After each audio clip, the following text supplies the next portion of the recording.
Avec l'apparition de cette terrible épidémie du coronavirus, nous avons tous été sollicités par SMS, mail ou autre pour prier en faveur de personnes atteintes par cette maladie.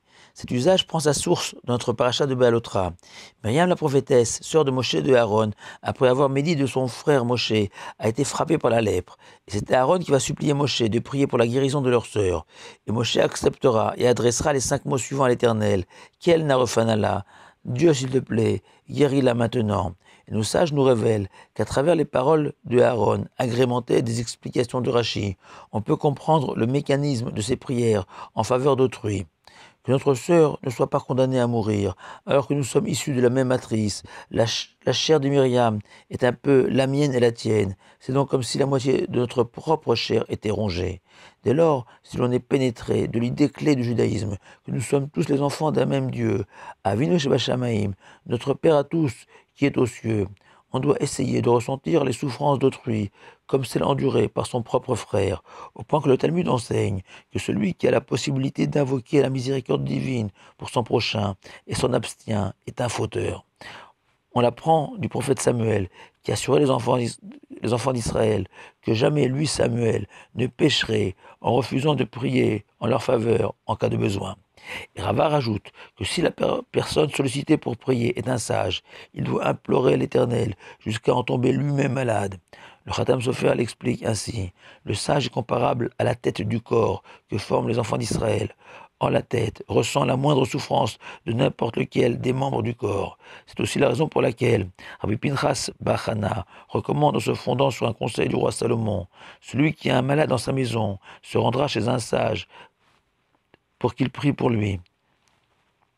L'usage le plus répandu est de mentionner le nom de la personne malade ainsi que celui de sa mère, en s'inspirant du roi David dans la détresse et implorant l'Éternel en se présentant ainsi: « Je suis ton serviteur, fils de ta servante », ce que laisse aussi entendre une anecdote du Talmud où Rabbi Chia et Rav ont prié pour un tel, fils d'une telle. La logique de rappeler le nom de la mère repose sur l'amour infini que portent toutes les mamans du monde pour leurs enfants. Et sans être un grand psychologue, quel que soit son âge, un homme qui souffre lancera un SOS en appelant sa maman. De plus, la coutume la plus répandue est de ne pas mentionner le nom du malade en sa présence, selon le Talmud, pour des raisons kabbalistiques. Cependant, force est de constater que certains malades, malgré les suppliques du monde entier, ne survivent pas à leur maladie. Devant une telle situation, même si nous sommes accablés par le chagrin d'avoir perdu un être cher, nous ne devons en aucun cas avoir le sentiment d'avoir prié pour rien, car nos sages nous enseignent que chaque prière a une force et a des effets bénéfiques. Le grand rabbin Citruc rappelait que chaque prière est comparée à une flèche qui, à tous les coups, atteint une cible que nous ignorons.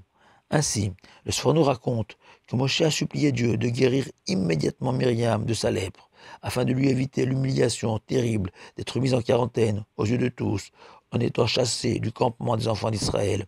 Or l'Éternel refusa, et Myriam fut placée 7 jours en dehors du camp. Moshe avait-il prié pour rien?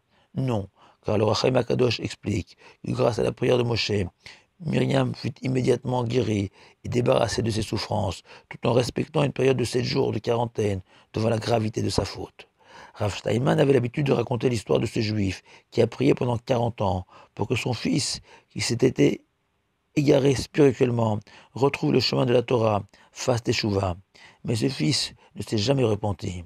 Prière inutile? Non, concluait le Rav, car j'ai connu les petits-enfants de cet homme, qui, eux, ont tous fait teshuva.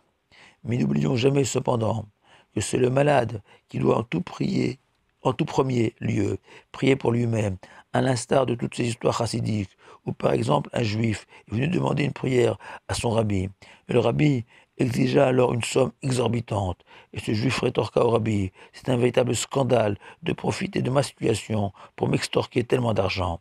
Dans ces conditions, je vais prier pour moi-même. » Et le rabbi lui dit alors: « C'est exactement ce que j'attendais de toi. » Enfin, en conclusion, une dernière idée.